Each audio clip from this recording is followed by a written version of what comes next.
All right, welcome to this explainer. Today, we are taking on a truly fascinating journey. We're going to seamlessly break down the big, beautiful, sometimes chaotic machine that is macroeconomics. We're going to trace its roots all the way from foundational historical theories right up to the very real modern-day macroeconomic data we see in South Africa. So whether you're totally new to these concepts or you're just looking to sharpen your understanding of how the broader economy actually works, you are in exactly the right place. Let's get into it. Here is our roadmap for today. First, schools of economic thought. Second, the two analytical frameworks. Third, economic growth and output. Fourth, jobs and unemployment. Fifth, inflation and its dangers. And finally, number 6, South African policy tools. Okay, let's dive into Section 1, Schools of Economic Thought, how competing ideas shaped modern macroeconomics. Let's start with the earliest heavyweights, looking at this like an epic, evolving historical conversation. On one side, we have classical economics. Think way back to 1776 and Adam Smith's Wealth of Nations. Smith championed free markets and a laissez-faire approach. Basically, the idea that the government should just step back. This school also includes folks like Malthus, who was super worried that the population would just outgrow our food supply, and Ricardo, who gave us comparative advantage, which is the idea that countries should just focus on producing what they're relatively best at. Oh, and J.S. Mill is in there too. But a massive cornerstone here is Say's law. Say's law argues that supply creates its own demand. The thinking goes that long-term economic gluts are literally impossible because the sheer act of producing goods generates the exact amount of income needed to buy them. To these classical thinkers, in the long run, money is just a neutral medium of exchange. Now, on the exact opposite end of the spectrum, we have Marxism, rooted in Karl Marx's 1848 Communist Manifesto and Das Kapital. Marx completely disagreed with the classical view. He argued that the real primary driver of historical change was class struggle. He claimed that capitalism would eventually inevitably lead workers to revolt, and that private ownership of production would be replaced by collective, state ownership. The end goal? Moving from socialism to a totally stateless, classless communism. And today, we actually still see these Marxist concepts popping up regularly in South African labor policy and inequality debates. As time moved on, the conversation evolved. Enter neoclassical economics. Thinkers like J.R. Hicks and Alfred Marshall brought heavy mathematics to the table. They gave us marginal utility theory, which is basically the idea that the more you consume of something, the less satisfaction you get from that next unit. And of course, the classic supply and demand curves. We also get Irving Fisher's famous quantity theory of money here, which directly links the money supply to price levels. A real game changer for them was the concept of rational expectations. This is the assumption that people use all available information to make their economic decisions, meaning any forecasting errors we make are just random, not systematic. But countering that heavily mathematical approach is the Austrian school, championed by F.A. Hayek alongside Menger and Mises. They weren't really fans of econometric math models. Instead, they relied on deductive reasoning, focusing entirely on individual human choice and purposeful action. They believed deeply in something called spontaneous order and absolutely championed free markets, arguing vehemently against central government planning. Why? Because of what they called the knowledge problem. They argued there's just no way a central planner could ever replicate the billions of localized price signals created by individuals making daily choices. Then came the 1930s. The Great Depression hits, and it completely shattered the world economy. U.S. unemployment hit 25%, output just collapsed, and that old classical belief that markets would quickly self-correct, well, it completely failed to provide a quick remedy. And out of that crisis birthed Keynesian economics. In 1936, John Maynard Keynes published the general theory. He argued that in the short run, it's actually aggregate demand that drives the economy. He pointed out that prices and wages are sticky, meaning they just don't adjust downwards fast enough to save jobs during a crash. It's actually a lot like how long-term union wage agreements in South Africa lock in labor costs even when the economy is struggling. So what was Keynes's solution? Active government fiscal stimulus. He said the government needs to increase spending or cut taxes to manually boost demand. Fast forward a bit and Milton Friedman pushes back hard with monetarianism. Friedman argued that excessive government intervention actually does way more harm than good, coining the phrase that inflation is always and everywhere a monetary phenomenon. Instead of Keynes's fiscal stimulus, Friedman said we strictly need to control the money supply. He believed in a natural rate of unemployment, arguing that trying to permanently fix unemployment with stimulus doesn't actually work, it just causes inflation. Section 2. The two analytical frameworks. The macroeconomic decoder ring. Okay, we can actually synthesize all of that historical back and forth into two modern camps. Think of this as your decoder ring for the rest of the explainer. On the left side of the table, we have the Keynesian framework. Their time horizon is very much the short run. They are worried about the recessions happening right here, right now. Their central focus is on aggregate demand. And because they believe prices and wages are sticky and incredibly slow to adjust, they do not believe the economy will self-correct fast enough. Therefore, active fiscal stimulus is desperately needed. You actually saw this in South Africa with the Treasury and Reserve Bank's rapid, aggressive responses to the 2020 recession. Then, over on the right, the classical framework looks at the long run. They focus on long-term growth and aggregate supply. They firmly believe prices and wages are fully flexible. And because of this flexibility, they believe the market will naturally self-correct and restore equilibrium on its own. To them, government policy is often neutral or sometimes even harmful in the long term, so they highly prefer to just let the economy naturally converge toward its true potential. Which brings us to a really pivotal question, one that completely separates these two camps. Can recessions persist indefinitely? A Keynesian looks at a struggling economy and says, yes, absolutely, because wages are sticky and workers won't just magically accept massive pay cuts to clear the labor market. An economy can get totally stuck below its potential, and that means the government has to step in. A classical economist, on the other hand, says no way. They argue that eventually, no matter what, flexible prices and wages will adjust, clearing the market and restoring equilibrium without any need for government interference. Section 3.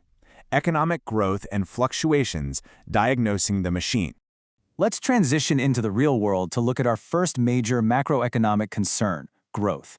But before we look at the data, we really need to clearly define two absolutely crucial terms. First is potential GDP. Think of this as the long-run ceiling of an economy. It's the maximum level of output a country can safely produce when absolutely all of its resources, its land, its labor, its capital, are fully employed. Then you have real GDP.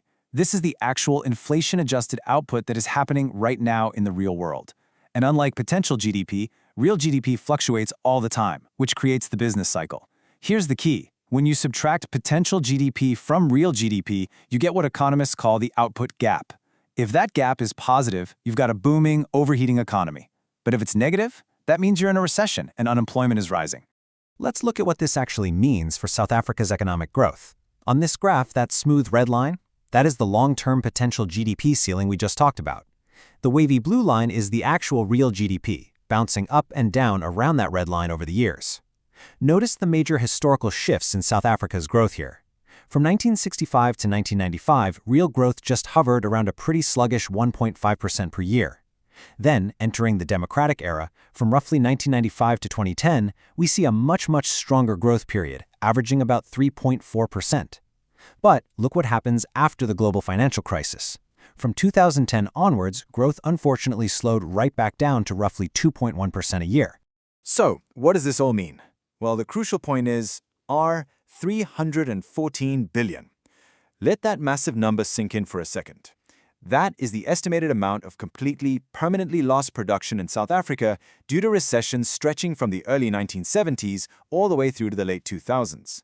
To put that into perspective, that equates to about 25% of real GDP in 2007. When the economy dips below that red potential line we just saw, it's not just a harmless, squiggly line on a chart. It is real, tangible wealth that was simply never created. And that $314 billion loss? It's perfectly represented by what economists call an Oken gap. Look at this chart. That flat horizontal line at zero is the economy operating perfectly at its potential. But look at all that blue shaded area dipping way below zero. Those deep valleys represent pure lost potential during those recessions. And here's the heartbreaking part. As that output drops into those valleys, unemployment spikes. Section 4. Jobs and Unemployment, the Human Cost. We absolutely have to remember that unemployment isn't just a sterile number on a spreadsheet, it is a severe human cost. It represents lost human capital. Skills literally atrophy over time, creating deep, lasting economic scarring, especially for young people trying to enter the workforce. We can see exactly how this human cost is measured in South Africa by comparing the two lines on this graph. The red line is the official or narrow unemployment rate. Now, this rate only counts people who are jobless and actively searching for work right now. But notice that blue line tracing significantly higher? That is the broad unemployment rate. It includes discouraged workers. These are people who desperately want to work but have simply given up looking because a battered economy has crushed their hopes. Understanding the gap between that red official line and the much higher blue broad line is absolutely essential for grasping the true scale of South Africa's structural job challenges. Section 5. Inflation and its dangers. The silent tax. All right, let's actually do the math together. Don't worry, it's super easy, and we'll take it step by step. How is inflation actually calculated? Well, we use the Consumer Price Index, or CPI, to measure the cost of a standard basket of goods. Let's say in Step 1, the CPI for the year 2024 is 100. In Step 2, we note that the CPI for the following year, 2025, has risen to 104.8. Step 3 is literally just a simple percentage change formula. You take the new number, 104.8, you subtract the old number, 100, which gives you 4.8. You divide that by the original 100, and boom, you get an inflation rate of 4.8% per annum. That's the whole shebang. It really is just tracking exactly how fast prices are climbing step by step. But we have to keep in mind that not all price changes are the same. Let's rapidly define 4 distinct terms here so absolutely no concept is left behind. First, headline inflation. This is your standard rate. The South African Reserve Bank, or SARB, deliberately tries to keep this safely between a target band of 3 to 6%. Second is disinflation. This just means inflation is falling. Prices are still going up, but they are rising slower than before. Third is hyperinflation. This is the total nightmare scenario where inflation exceeds 1,000% a year, utterly destroying currencies, like we saw in Zimbabwe back in 2008 or Germany in 1923. And finally, there's deflation, which is negative inflation. Prices actually drop. Now, while that sounds kind of nice for your wallet, macroeconomically it risks a devastating debt deflation spiral, where consumers just stop spending entirely, crippling the economy, much like the lost decades Japan faced starting in the 1990s. We really have to emphasize why this matters so much. Inflation isn't just an annoyance at the grocery store. It causes real, structural damage. It redistributes income unsparingly. Fixed earners, like pensioners, get crushed because their money buys less and less, while folks in heavy debt actually gain because the real value of what they owe shrinks. Furthermore, inflation diverts vital resources away from productive, growing businesses and into defensive hedging. But most importantly, it creates crippling uncertainty. Businesses don't know what to expect, so they depress long-term investment, which just stalls economic growth entirely. Section 6. South African Policy Tools. Fixing the economy. Now that we deeply understand the problems, let's look at the actual tools the government uses to manage these macroeconomic concerns in reality. These tools are neatly separated into 2 distinct categories. On one side, we have fiscal policy. This is controlled by the National Treasury. They manage the economy using government spending and taxes. If they want to stimulate demand, which is a very Keynesian approach as we've learned, they can increase spending or lower taxes to get things moving. On the other side, we have monetary policy, which is completely separate and run independently by the South African Reserve Bank. Their primary tool is controlling the money supply and the interest rate, specifically the repo rate. If inflation is running way too hot, they will raise the repo rate to cool down borrowing and spending. To apply all of this, we have to look at the specific stubborn macroeconomic realities that define the South African context right now. The country faces severe structural unemployment, with that broad unemployment rate we looked at unfortunately sitting above 40%. Meanwhile, the SARB maintains incredibly strict inflation targeting to keep prices within that 3 to 6% band. And on top of all this, the country constantly wrestles with a chronic current account deficit and rising national debt that's been climbing since 2008. These aren't just theoretical textbook problems, they are massive real-world balancing acts. Well, we've covered the history, the data, the math, and the tools. And that leaves us with one incredibly profound question. Given South Africa's deep, complex structural challenges, which framework, Keynesian active fiscal stimulus or classical free market self-correction, holds the true key to unlocking its economic future? Or perhaps it actually requires a masterful blending of both, depending entirely on the time horizon and the specific economic shock at hand. It's a giant, complex puzzle, for sure. But with the foundation you've built today, you are now perfectly equipped to start figuring it out for yourself. Thank you so much for joining me on this explainer.